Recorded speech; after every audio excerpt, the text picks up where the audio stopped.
Well, it looks like it's 10 o'clock, so I'm going to welcome everybody. Hello, everyone. My name is Val Zavala, and I am a retired journalist with KCT Public Television for many years, and I'm very happy to be moderating this webinar this morning, which I hope you will all participate in. So thank you for joining us. I know you'll find the discussion to be very interesting and informative. We'll be exploring the promise of the blue economy. The blue economy is a new job category that encompasses all the enterprises connected to the ocean, everything from ports, I think ports, right? The undersea exploration. We'll see how this promising economic sector can play a part in California's economic recovery, our post-pandemic recovery, I hope there's a post-pandemic, and how it can help solve some of our most challenging issues, such as water security and even climate disruption. You'll also meet the founders of two tech companies who have dived headfirst, so to speak, into the blue economy. So you are part of this discussion, so please use the chat mode to send your questions, and they will be texted to me because I want to get to as many questions from you as possible. And now let me introduce and give short bios on each of our panelists. Tim McOsker is CEO of AltaSea. He is a lifelong resident of San Pedro and an attorney with more than 3 decades of experience in government, regulatory, and land development matters. He's had a long history of public leadership, including Chief of Staff and Chief Deputy City Attorney for the former LA Mayor James Hahn, and City Attorney to various Southern California jurisdictions. He's a loyal alum of Notre Dame, and UCLA Law School. Welcome. Thank you very much, Val. Bill Ellen is CEO of the LAEDC, which stands for LA Economic Development Corporation. He's been active in regional economic development for over 20 years. He's led the effort in February of 2020 to designate the ocean economy as the new job category for Los Angeles. It's the first edition of a new economic sector or category in over a decade. As CEO of LAECD, Mr. Allen was critical in developing LA County's first ever consensus-built strategic plan for economic development.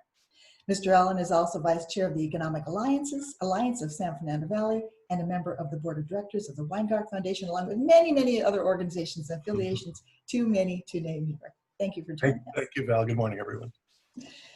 Kelly Stromberg, I'm sorry, Kelly Stromberg or Stromberg? Stromberg. Stromberg is co-founder and Chief Operating Officer of Holdfast Aquaculture. Holdfast produces top quality seed for bivalves. What are bivalves? I had to Google it. They are hinged, they're clams, mussels, oysters, anything is hinged like that. They act as nature's own filtration system as well as a food source. Since her college internship at Woods Hole Oceanographic Institute, Kelly has helped start the first aquaculture facility in U.S. federal waters off the coast of California. Now with Holdfast Aquaculture, she is applying all her skills and knowledge to grow amazing, sustainable seafood and tap into a growing market for these superfoods. Thank you so much, Kelly, for being here. Thanks, Val. And Rusty Jehangir is founder and CEO of Blue Robotics, which has developed the first professional quality underwater remotely operated vehicle, or ROV, at a price point that is accessible to all users, not just big oil and gas companies. Blue Robotics makes components, including thrusters and watertight enclosures and all these things that go into our ROVs. And he is currently testing the ROV and other technology at AltaSea, which provides a rare and secure, quiet place to access the water. Rusty's educational background is in mechanical, electronics, and software engineering. And when he's not working on ROVs, he's enjoying Southern California's oceans the low-tech way, surfing. And now I'm going to ask Tim McOsker to kick off our conversation. Tim? Sure. Thanks very much, Val. I really appreciate you being here with us today and moderating this discussion. It's great to be with a giant in Southern California journalism. Thank you again. Tim McOsker, CEO of AltaSea at the Port of LA. It might be helpful for me just to describe what AltaSea is to our viewers. So we are a nonprofit company. We're a 501c3 entity in partnership with the Port of Los Angeles, and the Port is a governmental agency, part of the City of Los Angeles. And we have a 50-year lease from the Port, from the city, for 35 acres of wharf, land, and water at something in the Port of LA that's called City Dock 1. It's called that because it was the first dock, it was the first improvement really built to build out the LA harbor and make Los Angeles part of the 20th century. And here we are repurposing this property to get us ready for the 22nd and the 23rd century, for the new world. What is AltaSea trying to do with the port? We want to take this 35 acres of land and redevelop the nearly 250,000 square feet of warehouse to create a 180,000 square foot business center that the likes of Blue Robotics and Holdfast will operate in. And then immediately next door to this business center will be a university center. It is a 45,000 square foot building that will be adaptively reused, make it about 60,000 square feet for universities to do high-end research and education and technical transfer across the plaza, just a few feet away, into the business center. And then the third piece in our first phase of development will be an engagement center where we invite the public, where we anticipate 50,000 students and more than 100,000 visitors will come every year to find out what's happening in the business sector and what's happening in the university sector and how are we sustaining the ocean for the future. So our whole purpose at AltaSea is to invite good people like Kelly and Rusty to come onto the property, create businesses, and invite universities to come onto the property and do research and do economic development in a sustainable way to preserve the ocean for future generations. That's us in a nutshell. That's a good nutshell. Thank you so much, Tim. Thank you. Bill, I'd love to hear from you, and in particular, talk about that very ocean economy report, which is the first of its kind. Yes, thank you, Val. Good morning, everyone. On behalf of all my colleagues at the LAEDC, I want to begin by thanking Tim and his colleagues at AltaSea for the opportunity to join you all this morning, and also acknowledge Supervisor Janice Hahn, who commissioned the study we did on the ocean economy with our partners at AltaSea. It's important to note that the LAEDC has had a long history of collaboration with the County of Los Angeles. Our name is the LA County Economic Development Corporation, but we're not a part of the county government. We were created by the supervisors 40 years ago as a private sector initiative, a nonprofit public benefit corporation, to leverage the private sector in helping nurture the growth of the regional economy for Los Angeles. When we first announced the results of our study of the ocean economy back in February, I noted with some pride at our press conference that Los Angeles County had grown to employ more than 5 million people in our economy, contributing over $860 billion a year in gross economic output, ranking us among the top 20 national economies in the world. How the world has changed since then. As a result of the COVID-19 pandemic, more than 1 million LA County residents have lost their jobs, and our GDP will be much lower this year than it was last year. Many of these jobs will return over time, but likely not all of them as we knew them pre-pandemic.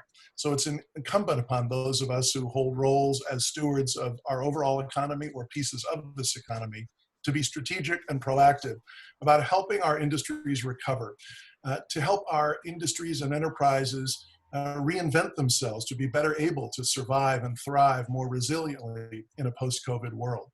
In other cases, employment recovery will come from reinvention of our overall economy in LA, the development of new enterprises in emerging sectors in key industry clusters like the ocean economy.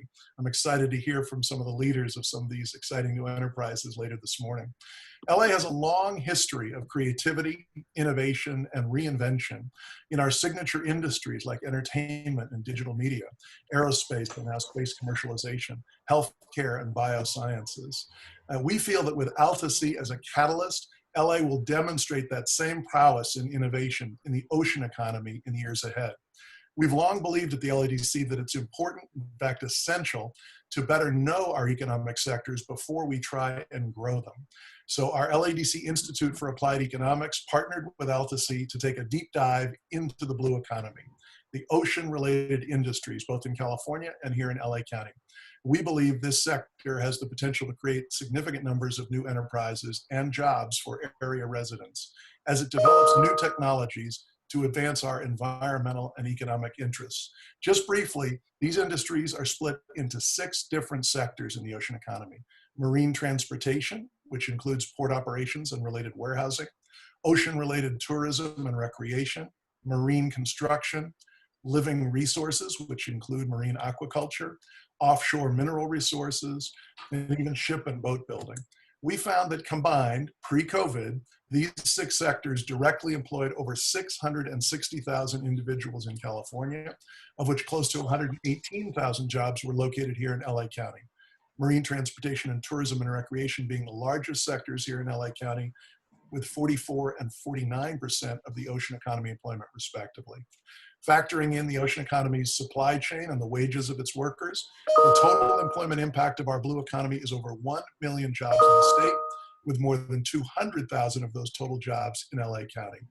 Our 75 miles of coastline in LA County, coupled with our unique resources that include the San Pedro Bay ports, the largest seaport complex in the Western Hemisphere, and world-class research institutions and innovative technology companies. These are all expected to combine to lead to new discoveries and creation of significant new well-paying jobs. In fact, in our report that we released in February, we projected direct employment by 2023 in the blue economy in just LA County to grow to over 126,000 jobs, with top growing jobs expected to include trade and logistics related occupations. Although I would note increasing trade tensions with our largest trading partners at the ports, China, and COVID-related changes in global supply chains more generally are likely to change that projection significantly. The ocean economy is presently valued at over $143 billion annually in the state, with over $34 billion of that economic output in LA County annually. Emerging sectors in the blue economy include sustainable industrial marine aquaculture, offshore wind energy, and marine biotechnology, just to name a few. Climate change forces identified in the report to be the largest threats to our ocean economy in LA County include rising ocean temperatures, ocean acidification, sea level rise, temperature change, and extreme heat. Fortunately, our region is in a unique position to create and employ innovative ways to protect our ocean as one of our most prized natural resources. Just as our unparalleled collection of world-class research universities in LA County have contributed to the rapid disruption and evolution of major sectors of our regional and global economy, including space commercialization, digital media, life sciences, and advanced transportation, so too can these world-class institutions, including USC, UCLA, and Caltech, help us stimulate and accelerate the development of our ocean economy, while also developing innovations and technologies to respond to, mitigate, and hopefully reverse many of the powerful forces of climate change. Let me just say finally in these opening remarks, just as the LA Biomedical Research Institute, now known as the Lundquist Institute, has for decades been at the forefront of pioneering biomedical research that's found its way into extraordinary commercial applications in our healthcare marketplace and improve the quality of countless patient lives around the world, so too do we believe AltaSea can be that catalyst for discovery, innovation, and commercial application that will both accelerate growth in our ocean economy and also help us advance solutions to preserve and protect our ocean. Right. Thank you so much, Bill. You covered a lot of what I was going to ask you about, which is great because then we can get to even more questions. I want to hear now from Kelly. Give us a quick overview of a little bit more about what Holdfast Aquaculture does and its promise. Of course. So we primarily sell seed, the bivalves, the mussels, oysters, clams, what have you, as well as different seaweeds to different aquaculture farms or academics. So right now, if you were to buy, like, let's say you're a mussel farmer in Southern California, you're going to have to buy your seed from Pacific Northwest, mostly Washington, Oregon. So then you're having to ship it down here. The mussels or whatever you're growing isn't already adapted to our weather. So when we came into the picture, we now produce the seed that's already locally adapted for those farmers. So I was surprised to hear mussels eat seed? Like no. Like yeah, they start off as so just how, like, if you had flowers, you go to Home Depot, you get your seed, you plant it, and it grows a flower. So with us, we make mussel babies, so to speak, and we call it seed. So we then sell them. Yeah, so we call it seed. It's just baby mussels that we produce, or baby clams, or little sprouts of kelp, and then we sell those to the farmers that then grow it out so that way you can eat it off your plate. So it's literally the equivalent of little chicks. Basically, yeah. Just little mussels. That's amazing. And I'm going to ask real quickly, Rusty, give us a quick introduction and overview of Blue Robotics. I told people a little bit about it, but tell us more. Sure, thanks, Val. I'd be happy to. So my company, Blue Robotics, is about 6 years old now. I started a couple of years after graduating with a mechanical engineering degree from USC. And I kind of stumbled onto the fact that there was robotics all over the place. Robotics in, there's drones, there's robotics in warehouses and on the ground and in the military. And there's robotics in the ocean, but I didn't know very much about it. And when I learned more about it, I realized that there was a lot of room for improvement and a lot of room to make it more accessible to people. We started, I don't know if I'm pointing at the right thing here, but we started with this product right here, this underwater thruster motor. It's just an underwater motor and propeller, but we made that 10 times cheaper than anybody else on the market. And today we make about 200 components, thrusters, lights, enclosures, cables, cameras, electronics, all sorts of things, all with the goal of enabling marine robotics. So somebody can now take something like this and use it to build a vehicle to do research or to do a particular job underwater, to work in a wide array of different industries. And before we came along, it was at least 10 times more expensive to do that, and thus prohibitively expensive for a lot of industries to leverage the benefits of robotics. Today we've got customers all around the world. 70% of our business is actually outside of the US, so it's a very, very international market. We're going to continue pushing in that direction, continuing to hope enable companies and people to better understand and explore the ocean. Fantastic. All right, I'm just going to keep revolving around our little circle, so to speak, and get us to as many questions as I can so we can get to the audience questions.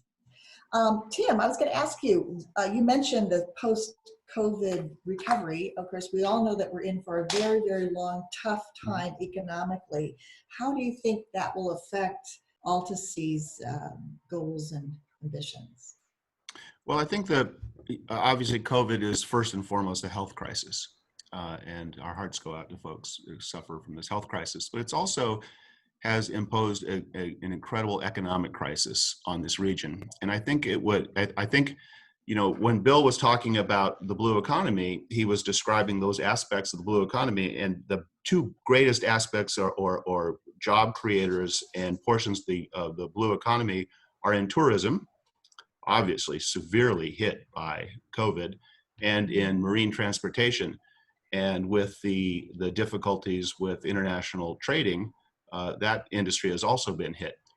I think what COVID and what the crises we see around us in the world today tell us is that something like AltaSea is all the more important for our economic recovery, because what LAEDC did with AltaSea is LAEDC allowed us to work with them and create a report where we showed not only how important the blue economy is, but where the blue economy has emerging sectors.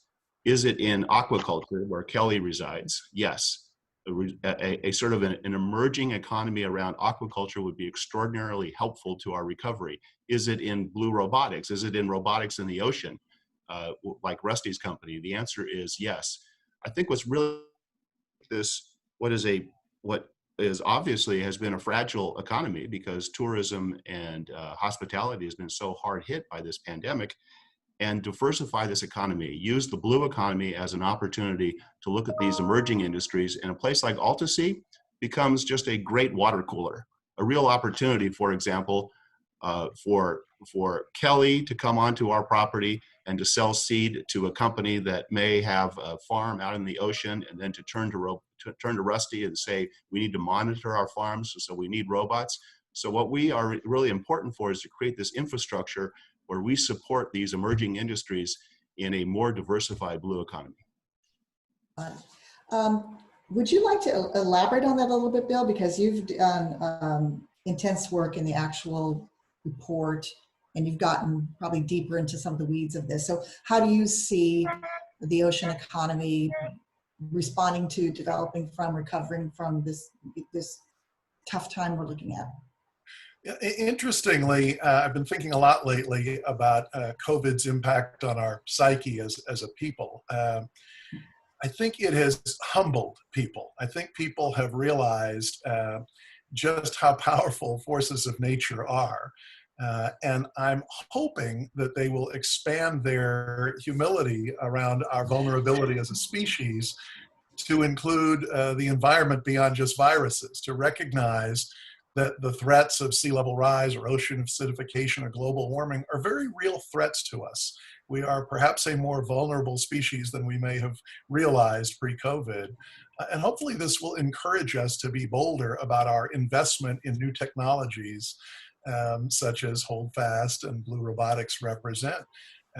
We have the ability in the public sector to further develop policies to make California even more the leader that it already is nationally and globally in environmental policies and the enhancement and development of our environmental technologies. We have opportunities in our workforce training to train people for these careers of the future, because one of the sad realities of COVID is that some of the jobs that people have enjoyed in recent years and decades in our region may never come back.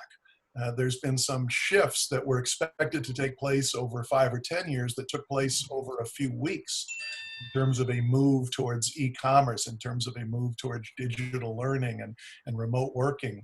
There are societal and economic shifts underway that will probably prevent the return of certain jobs.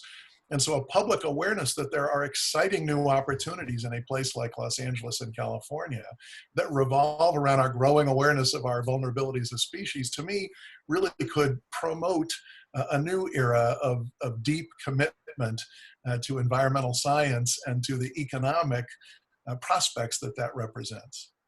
Great, thank you so much. And Kelly, this flows right into what Bill was saying. He said, why is it important to create, and how is what you're doing, how might that address or help mitigate some of the climate challenges, especially those that our oceans are so key to what's going to happen in our future.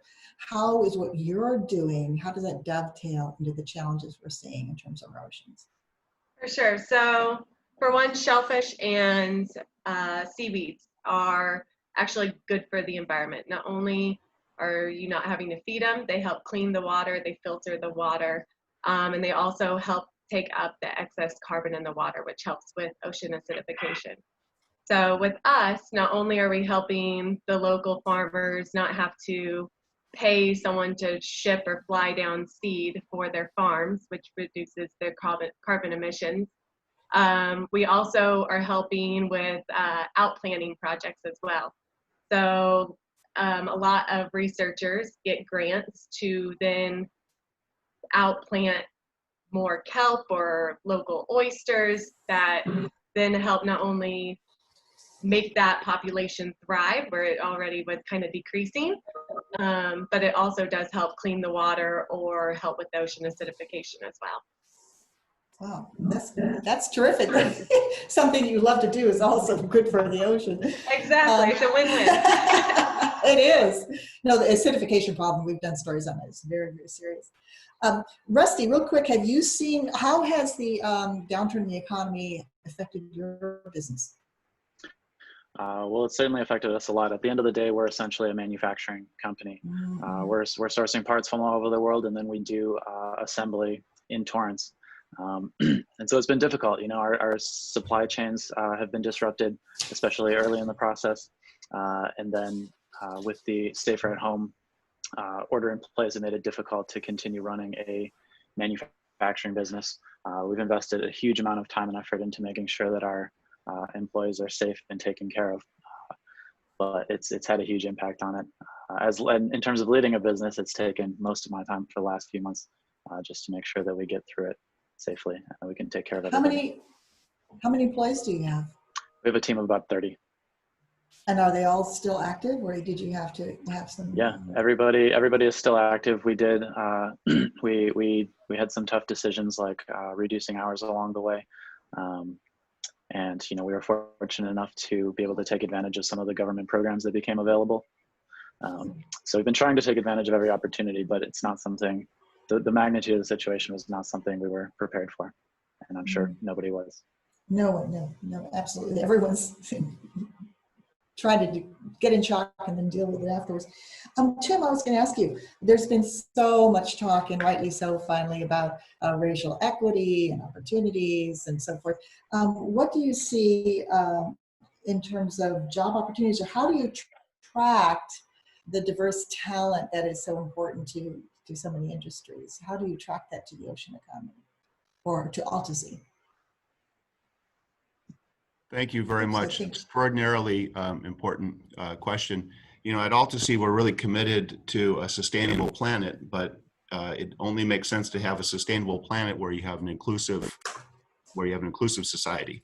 So it goes hand in hand. That it's extraordinarily important for us to be inclusive and to promote diversity. Because we're in an urban ocean, AltaSea at the Port of Los Angeles is surrounded by census tracts that have unfortunately high enough poverty and unemployment that we're in opportunity zones. In fact, I'm sitting in an opportunity zone right now in our corporate offices at AltaSea, meaning that we have a real opportunity as we grow this blue economy and create new jobs in new industries. We have an opportunity to make the benefits of the harbor work for the folks who need it the most. We're very, very proud of our community engagement. We are engaged with the Boys and Girls Clubs of Los Angeles Harbor, which has 13 sites and sees 2,700 kids a day. They were our initial and primary partners in our education programs with kids. And we worked with Rusty and Blue Robotics, and we worked with Kelly to put together education programs. They primarily started as after-school programs where our partners worked with kids to teach them how to build robots and how robots work and why they're important for the industry. And we created opportunities to bring kids who are disadvantaged out to the original federal farm to see how bivalves actually grow out in the ocean. And so we feel like if you can create, it's all about education, right? If you can create educational opportunities and get to kids early and show them that there is a future, that there is a way that we can build an economy that's both just and inclusive, and you can raise a family and you can have an important career where you're actually addressing some of our most existential problems like climate change and ocean acidification and sea level rise.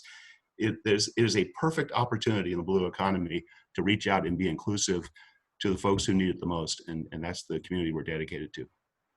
Great. Now, Bill, I'll ask you to build on that. So how do you foster jobs in an industry that's fairly new? All those parts of it are well established. And where does AltaSea fit into this job creation, job opportunity goal? AltaSea is a really important catalyst for growth because it's a hub. It builds the relational infrastructure for these emerging industries. I mentioned LA Biomedical Research Institute earlier, which has had such a profoundly beneficial impact on the growth of biomedical companies. Space Park in the South Bay, the LA Air Force Base, the Aerospace Corporation play these sort of relational hub roles that help build the aerospace industry. We've lacked that for the ocean economy. It's one of the reasons we identified the blue economy as a significant economic sector in our region. People have long talked about entertainment and aerospace and healthcare and goods movement and other aspects of our regional economy, but we hadn't been declarative, we hadn't been proactive about naming and understanding and building upon the ocean economy. And AltaSea really represents that relational infrastructure, that opportunity to have a connecting point around which emerging enterprises can form, connect to each other, leverage each other's resources and help and talents. That can be a voice for this industry with government. We have done a number of action plans to help the county develop key industries, most notably a few years back, a plan for the growth of the bioscience industry in the LA region. And it called for real estate development. In other words, the need for land assets, a place to locate research, a place to locate early stage companies to commercialize that research.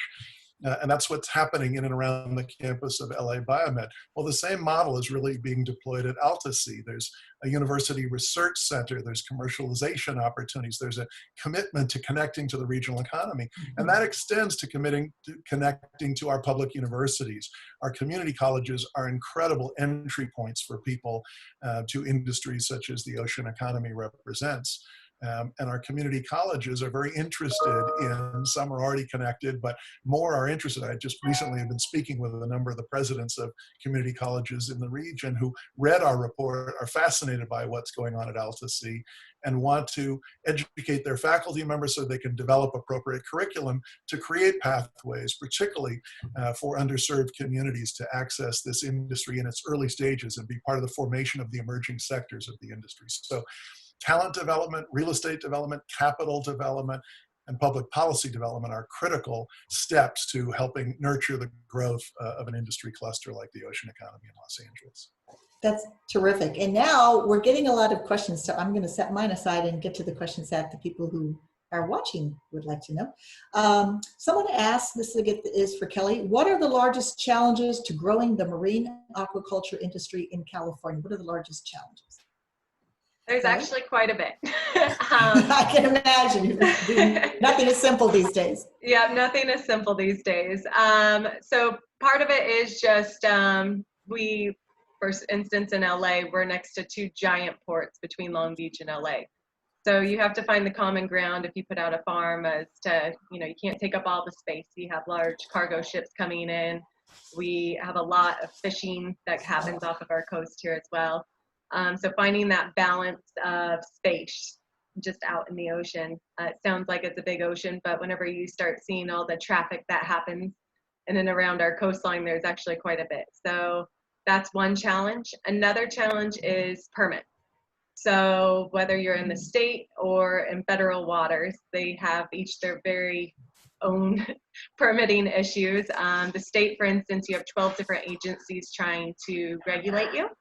And they all each come from a good place, but just trying to balance it to make things happen.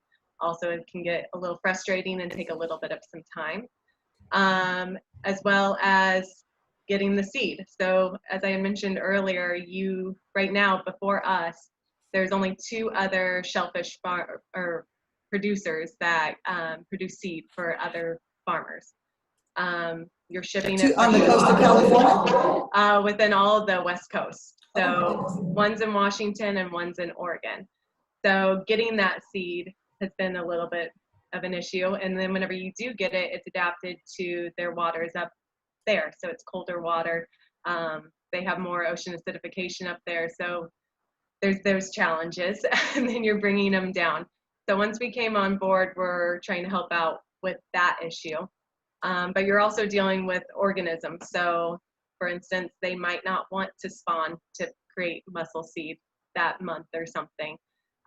Or if you have an outplant and a big bloom comes in, you might get shut down because the bloom either kills off some of your crop, or they get a bad algae that could be harmful to us as humans if we harvest them, so they have to sit there and wait.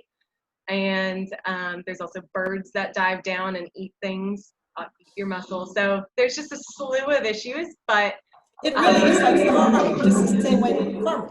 Exactly. So it really is. It's just all the issues that, for instance, a corn farmer probably has, we have in just different ways. That's amazing. Rusty, I was going to ask you, you make a big issue of price point. Why is the price point on these underwater rubbers, why is that so important in terms of the vitality of the industry in our ocean? Yeah, well, it's an industry that's traditionally been very expensive. So this vehicle next to me here, this is our remotely operated underwater vehicle. A couple of years ago, something like that would have cost you at least like $40,000, but up to $200,000 for, something I could set on my desk, but an underwater camera drone that's used to inspect places like, aquaculture farms or infrastructure or ports. And there's tons of applications for those things, but when you have to spend more on that vehicle than you would on your car, people are going to use different alternatives. They're going to use divers instead, which is a kind of a dangerous, dirty job, better to be done by a robot. And so there are just huge numbers of opportunities that can be opened up by technology here, and bringing the price point down makes that accessible to a lot of different industries. So we're seeing customers in industries that historically have not adopted robotics. A lot in aquaculture, you know, they've got a bottom line. They've got to make sure that their fish end up at the grocery store with the best price so that people buy it. And so they need things to be affordable. They also need to be able to do things on a mass scale. And the only way to do that is to bring the cost down. So we're working hard to enable that piece of it and help everybody else do their jobs better. Are you able to bring the cost down like 25% or 30% or how much? Most of our products are 10 times cheaper than their pre-existing competitors. Wait, 10 times cheaper? You mean one? Yeah. Like Wow. a replacement for this thruster, when we first launched it, we sell this for about $170 right now. And to find something competing, you'd be spending at least $1,000, but closer to $2,000 or $3,000 for just one. Wow, so like 110. That's incredible. Question here from somebody in our audience. Jack, I think this would either be for Tim or Bill. One of the things that has been happening in San Pedro for a number of years is this drive to create an innovation district, much like what has already taken root in Venice and Marina del Rey. How can AltaSea be the anchor for a cluster, much like Stanford served as the anchor for the tech cluster in Silicon Valley? I think this would be great for Tim to address, but it is what I was speaking to, this notion of a central hub. But Tim can really share more about the promise of AltaSea. I think that's a great question. As I described at the outset, one of our central pieces is going to be this science center, and it'll be somewhere between 45,000 and 60,000 square feet after the repurposing of the building is complete. And in that, the anchor tenant will be the Southern California Marine Institute, which is an existing coalition of 23 universities and colleges and a couple of significant institutes. And those folks will be doing research at the research bench, and they will be immediately adjacent to our 180,000 square foot warehouse, and they are all interested in the opportunity to transfer that technology to the workbench and stand up new companies. So we will have incubation clients in our warehouse area, in our business area, and those incubators and accelerators of business will be there to assist professors and researchers who will be working with businesses, and businesses like Rusty's and Kelly's will be able to work with the universities to advance their technologies.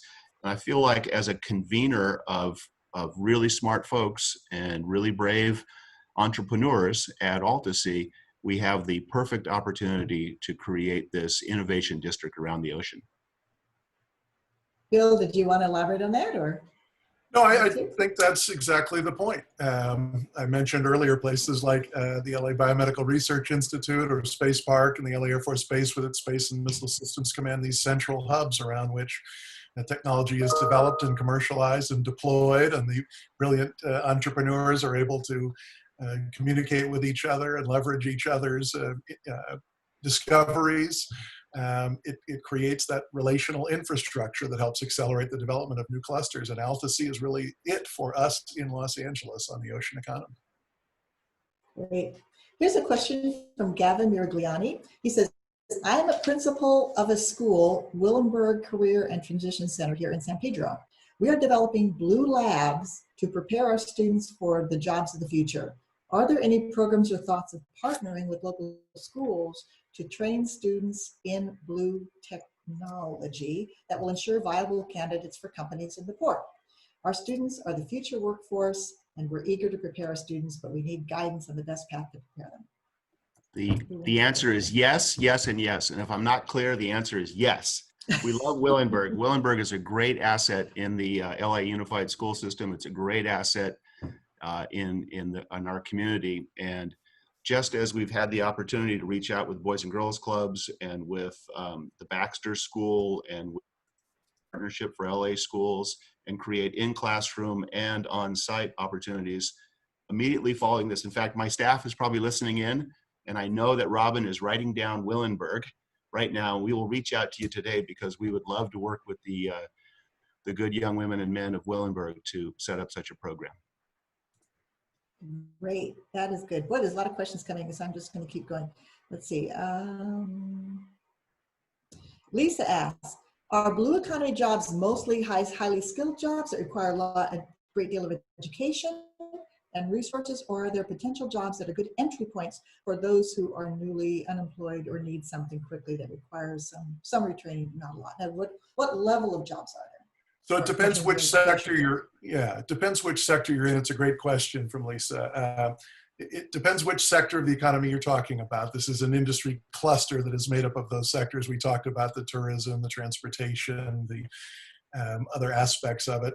So I can let Kelly and Rusty talk about in their areas what jobs exist, but there are lots of entry-level jobs in general across the cluster. In the report, we talked about the 10 largest growing occupations in the ocean economy, and they include construction-related jobs, operation managing jobs, packers and packagers, supervisors, office administrative support workers, shipping and traffic clerks, laborers. So there's a lot of relatively entry-level jobs available across the cluster, but in specific emerging sectors, I think Rusty and Kelly would be able to give you a better sense of what they're looking for in their companies and others like them are looking for. Right. Yeah. Yes, go ahead.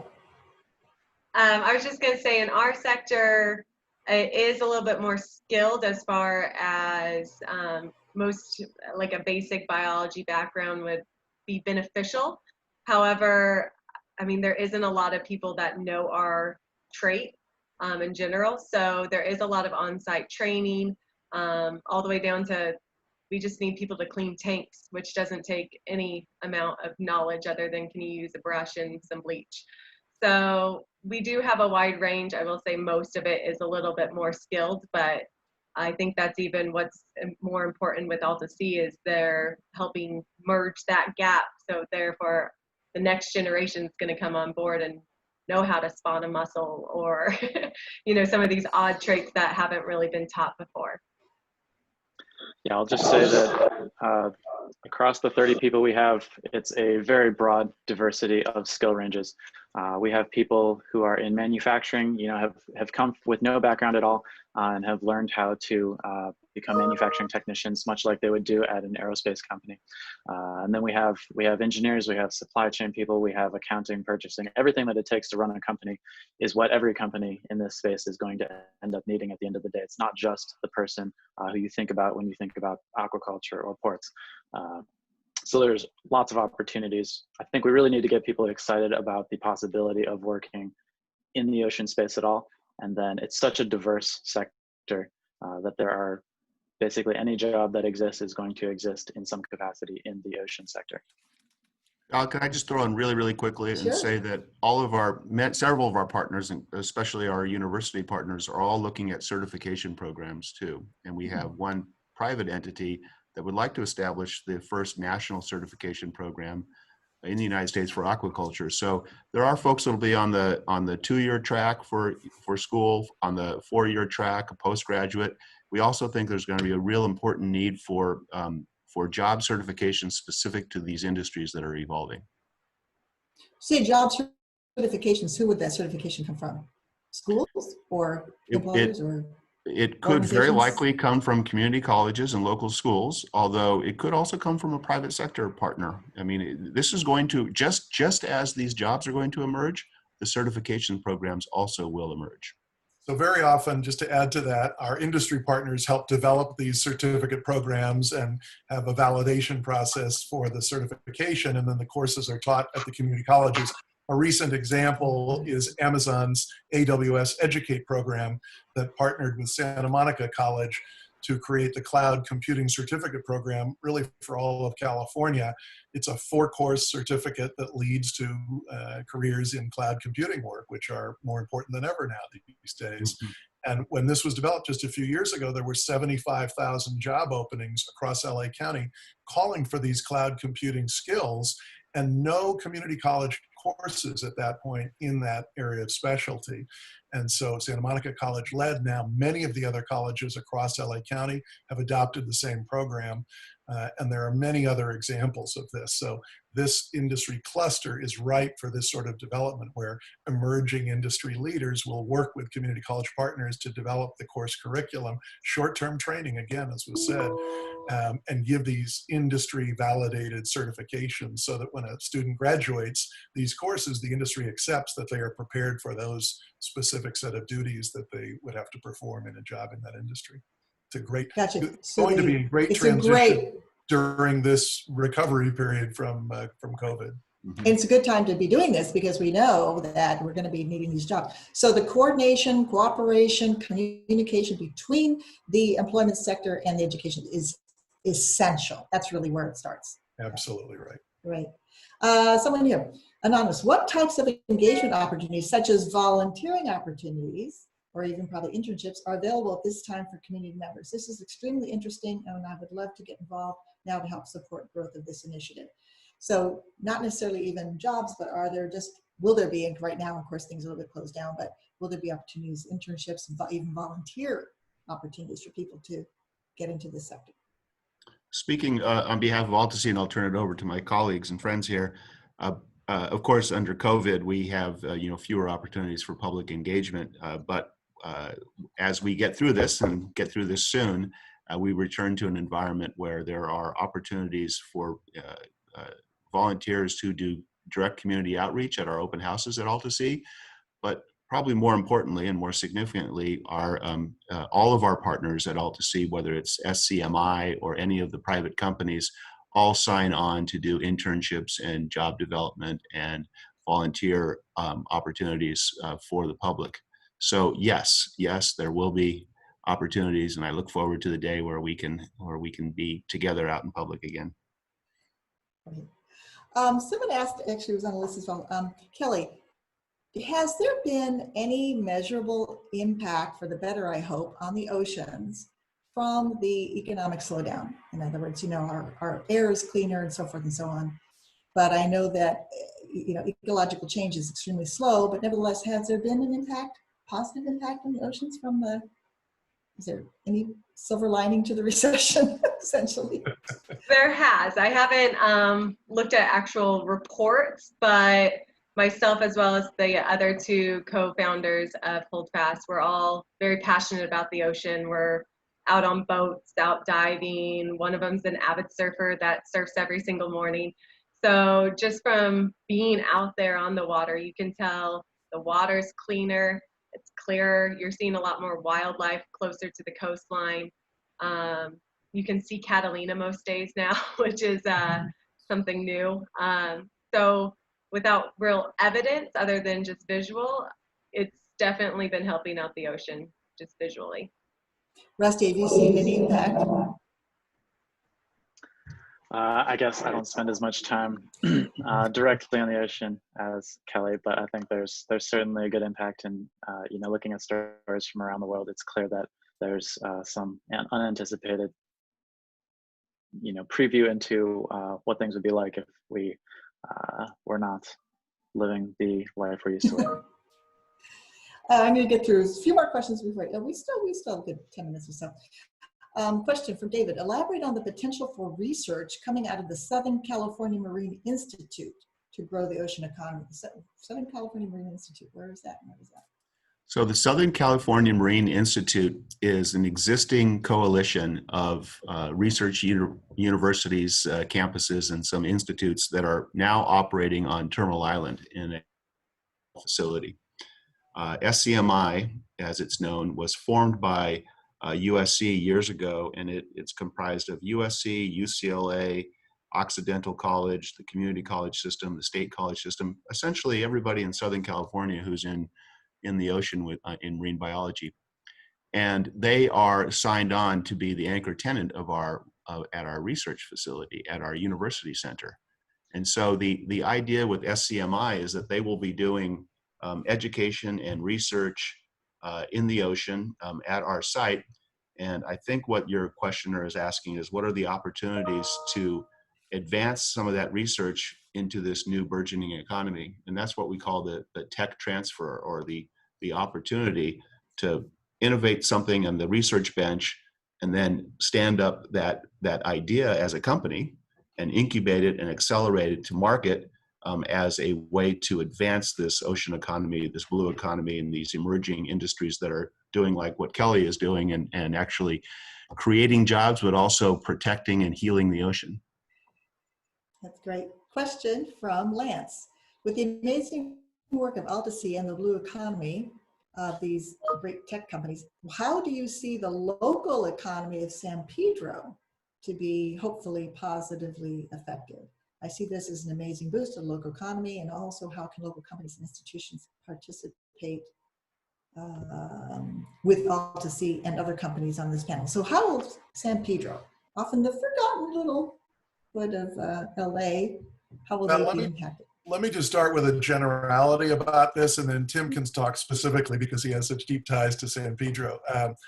The reality is, in any economic cluster, there are indirect and induced activities related to the direct activity of the cluster. So as the research takes place on the AltaSea campus, as new companies are formed and grow and operate, they have indirect activities, indirect benefits on the surrounding economy that include acquiring services from other companies in the region, and that tends to benefit the companies most closely associated with the primary direct operating company. And then there's what's called induced activity, which is the people who earn the living at AltaSea related companies at the port facility on the campus there spend their money in the local community, whether it's at a local restaurant or getting their hair cut or picking up flowers.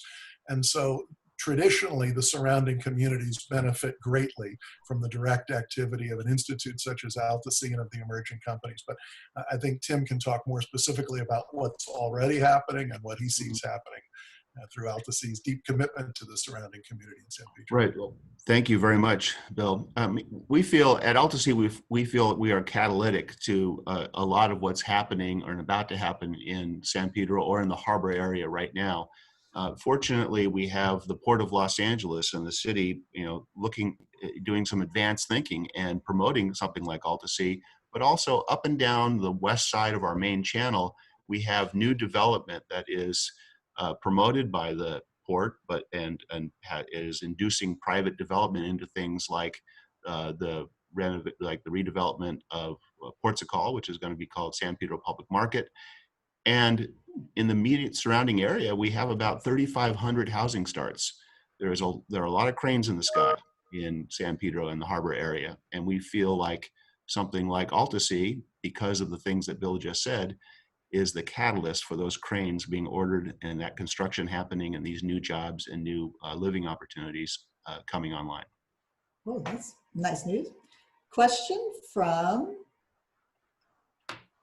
Greg. What about incentives and tax breaks for local businesses and developers? This might be a question for Bill. What about incentives and tax breaks for local business developers? Not sure. We could be more specific, but that's what the question says. Yeah, well, I mean, local cities, counties, states certainly have various incentives. Sometimes cities like Los Angeles, which is the owner of the port complex and the city within which the San Pedro community resides, have certain tax incentives they offer for new startup companies. In some cases, it may be the avoidance of taxes that may become owed by those companies when they operate in the city of LA in later years. So this is what I meant about policy development earlier, is that when a city or a county or a state wants to encourage, incentivize the development of a new industry, they can often provide research support, they can often provide tax credits, they can often provide services, they can often provide lower cost land, lower cost permitting, streamlined permitting processes. There are a number of tools that can be used by cities, counties, or states to incentivize the development of desired industries. And again, with California's leadership in the green economy, they've employed many of these tools through the years to stimulate growth of different aspects of the green economy. It would seem appropriate for them to develop the appropriate legislation to enable such incentives to be applied to the blue economy because of its green benefits as well as its economic benefits. Actually, Greg has since, the fellow who asked the question has since clarified. He's looking in particular for local small business incentives or tax breaks, not just the big ones. Are there anything on the local level as for smaller businesses that would? So if it relates to this economy, To this sector, I think he's saying, what about incentives and tax breaks for small local business and developers? Yeah, again, and he's, oh, I'm seeing he's help with permitting is great. That's what he says. Yeah. Well, I'm sure it's tough. Sometimes the small businesses have a lot tougher time with permitting than the big ones. we have staff all over the county, and we have some professionals who've been on our business assistance team for literally 15 and 20 years, some of these individuals, and they work intimately in the different council districts. Joe Buscaino is the council member for the San Pedro area. And so they would probably know better than I what unique incentives might exist. And I would encourage Greg or any of the participants in the panel today to reach out to us at the LAEDC. Our website is very easy to find at laedc.org. I posted in the chat box the link to our ocean economy report. My contact information is easily findable on our website under contacting our staff. And we could look into specific incentives depending on the nature of the business. But this is what we meant about the city could develop additional incentives as it gets a better understanding of what the potential are for a growth of these enterprises, and as it meets with the leaders of these enterprises who can identify for them what are the constriction or pain points, what are the barriers to their growth. Sometimes it's a need for capital, sometimes it's a need for land, sometimes it's a need for moving quickly to develop and permit and approve the inspections of their facilities. But we need to better understand what the needs are of the emerging sectors and then talk to the local government. We're happy to help play a role in the development of that process. Right. Here's a question that's very unusual. I think it falls into Kelly's domain, but it's still, maybe not. I am trying to develop a path forward to repurposing decommissioned offshore oil platforms in the Santa Barbara channels.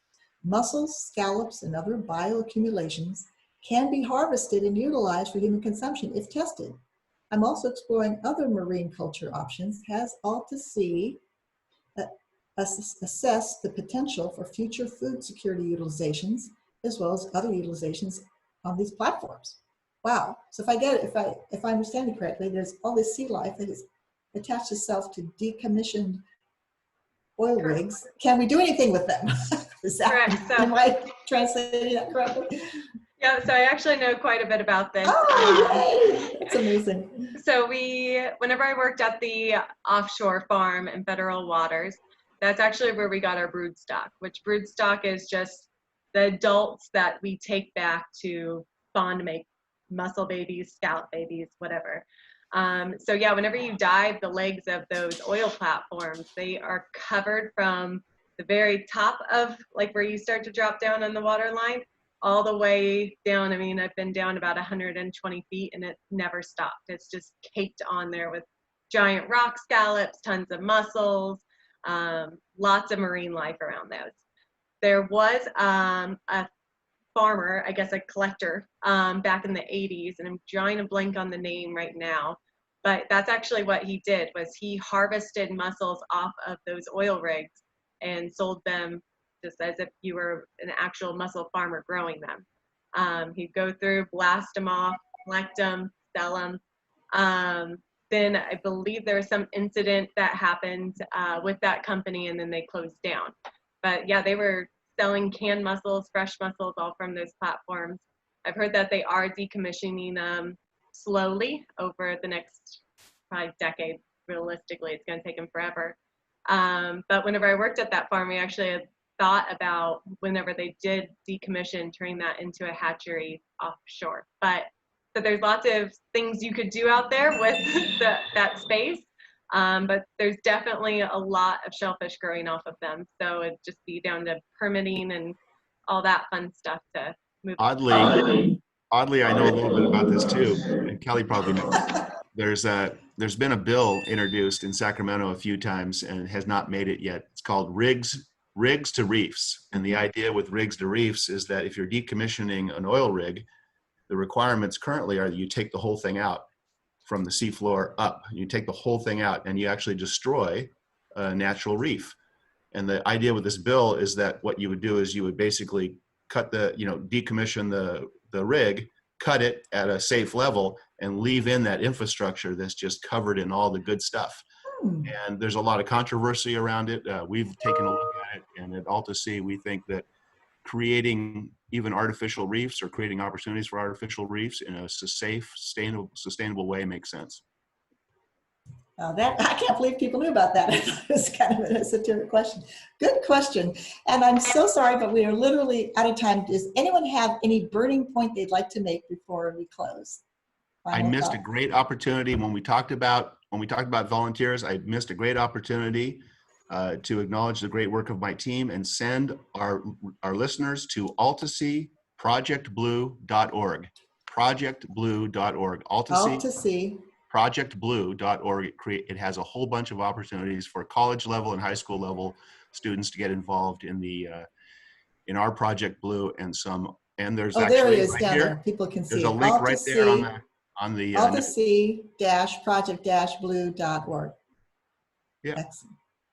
Fantastic. Well, thank you all so much for giving of your time and having terrific answers to really even better questions from everybody. We had over 60 participants. I wish we could have gotten to everybody's questions, but I also want to remind people that tomorrow there will be another webinar.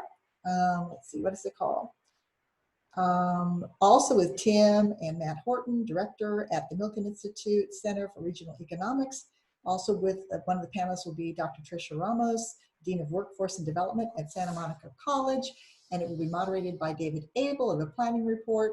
So sign up for that one. And that one, what is the focus of that? It's more economics, is that correct? Job development, job creation. So it's the pathway of jobs into these new industries. Perfect, because we had a lot of questions about that. So tune in tomorrow. That one's not at 10, that's at 11 o'clock tomorrow, correct? Correct. It's at 11.